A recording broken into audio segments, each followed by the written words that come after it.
То, что требовалось доказать, Бастрыкин, конечно же, обратил внимание на интервью, как не досмотрю, оно длиннющее, это интервью Дудя и Дениса Капустина. Это глава РДК Денис Капустин, он сражается на стороне Украины.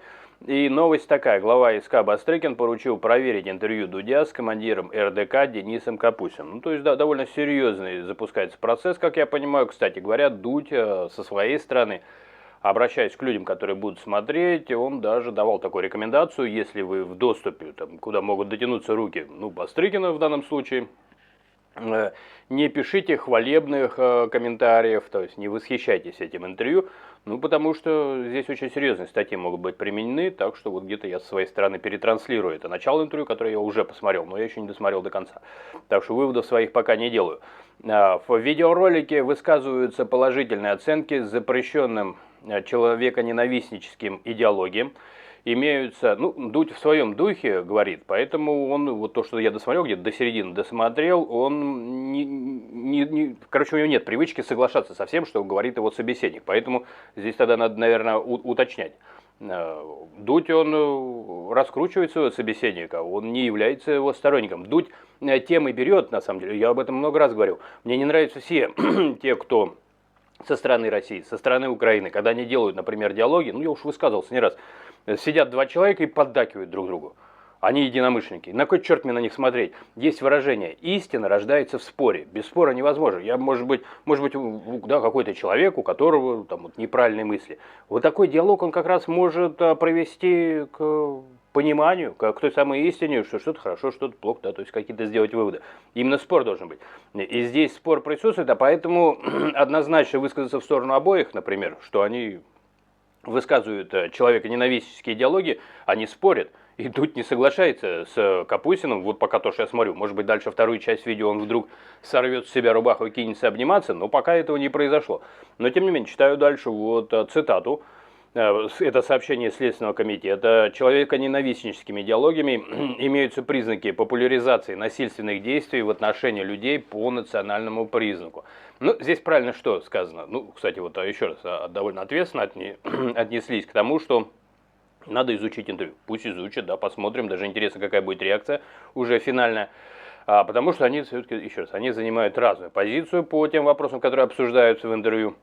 В России глава русского добровольческого корпуса Денис Капустин внесен, также напоминают, в перечень экстремистов и террор и заочно приговорен к пожизненному сроку за преступление против общественной безопасности и государственной власти. Так что разгорается вокруг этого интервью, конечно же, повестка, в каком-то смысле рекламирующая это интервью, а я уже как-то высказывался, меня чем поражает Дудь. Меня когда-то жутко раздражало то, что его рекламировали в России просто из каждого утюга, как говорят.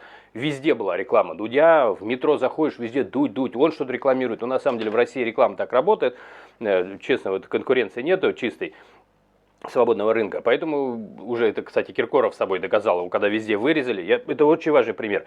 То он начал появляться на экранах телевизоров, откуда его как бы вырезали, но в рекламе. На самом деле реклама рекламирует рекламирующего. Это такой нонсенс своеобразный, но это уже не единожды замечено, что так возвращают. Я к чему? К тому, что когда Дудь чего-то рекламировал, и все им было завешено, мне это жутко раздражало. Почему? Ну, потому что я не люблю, когда мне навязывают. А я понимал, что мне навязывают, я даже не помню, что он рекламировал. Я понимал, что рекламировали мне Дудя. И сейчас его все ругают. И причем очень массово его ругают. И, черт побери, меня прям словно, ну не знаю, может быть, это специфика характера, напишите, у вас так или нет. Когда все меня заставляют вот сказать так, то мне прям хочется сказать: идите нахрен. Я не знаю, у меня внутреннее отторжение тут же, вот, ну, какого-то такого, как в таких случаях иногда высказываются немножко жаргонно, такого коллективного соглашательства, да, ну, коллективно бессознательно, коллективное соглашательство. У меня оно нет, мне наоборот, как раз у меня автоматически сразу иголки какие-то, как у ежа, вылезают, и я тут же сопротивляться начинаю. Я сопротивлялся Дудю столько, сколько я о нем знал, когда его, еще раз, его везде втюхивали. Но сейчас, когда его все ругают, черт побери, меня просто принуждают, да что значит может, я бы проскочил это интервью, я бы смотреть не стал, 4 часа я не смотрю, очень редко смотрю длинные, ну, последняя была Пугачева, когда помучил себя, ну, потому что было любопытно, она обещала что-нибудь рассказать, если будете трогать мужа.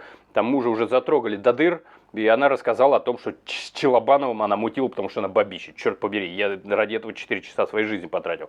Ну, на скорости 2, так что в 2 раза меньше. Но все равно жалко свои уши и свое внимание. Вот, а здесь я, тем не менее, смотрю, и именно потому, что меня, по сути, вот тот же Бастрыкин, те же, уже там и в Госдуме один с такой ряхой высказывался, что там надо этого Капустина. Капустин практически профессиональный боец, без правил, их рядом поставить, посмеяться. Но он там все, и имеется в виду, что кто-то за него должен. Ну, это я уже высмеивал. Но это отдельный разговор, когда в Госдуме вот эти кабаны сидят, отродясь, так сказать, не работали, ну, так по сути, да. Что называется, руки не шахтерские. Вот, но они мне там все время рассказывают, что они кому-то там что-то покажут, расскажут, это мне тоже, в общем, не нравится. Но вот интервью пока смотрю, еще не досмотрел, а реакцию уже море, уже Следственный комитет заинтересовался, и поэтому Следственный комитет, вот обращаюсь к Следственному комитету, вы просто вынуждаете меня это смотреть, я бы не стал, вот серьезно. Вы так рекламировали Дудя в свое время, что я бы не стал смотреть ни одно его интервью. Но вы так его сейчас ругаете, что я вынужден смотреть интервью. Спасибо Бастрыкину за рекламу. Как там сказано-то было? За рекламу. Ну, еще раз, да, тут же зависит от характера. Если вы привыкли к халуям, так тогда, наверное, это как по-другому работает. А я не халу, я русский. Русские не халуи. Когда русского заставляют, что-то принуждают, у нас выражение есть, значит, хрен заставишь, короче говоря, так, если мягко выразиться. Хрен навяжешь, не знаю, выбираю какие-то мягкие выражения из нашего народного фольклора. Да, но, тем не менее, человеконенавистнические диалоги вы меня заставляете это смотреть. И я смотрю, и идет диалог. И в этом диалоге, может, у меня внутренний даже спор идет уже, там, что, как, где правда, где неправда. До середины я вот считаю, что Капустин в этом диалоге плавает. Он не может отстоять свою идею, потому что у Дудя набитый удар поставлен, но его диалоговый. Дудя вообще трудно вывести, ну, как-то, да, из равновесия. Не знаю, так что Следственный комитет меня, вы, по крайней мере, спровоцировали смотреть дальше, буду смотреть дальше пока что. Ну, а вы, друзья, к вам обращаюсь, да, ну, посмотрим, что будет дальше. Похоже, что что-то будет.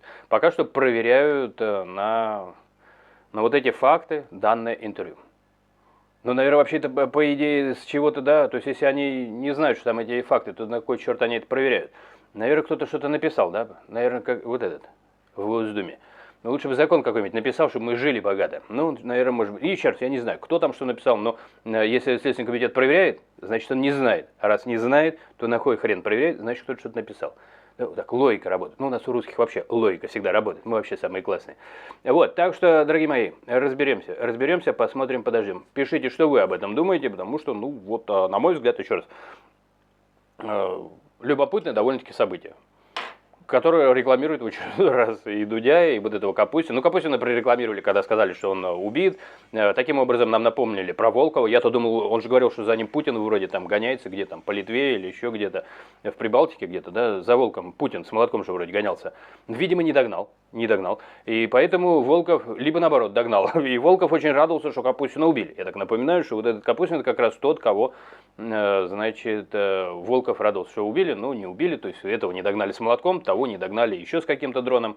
В общем, никто никого догнать не может. Мы живем в мире, что прям хочется пересмотреть фильм «Не бойся, я с тобой». Туда они ехали, за ними гнались, обратно едут, за ними гонятся. Черт побери, какая интересная у людей жизнь.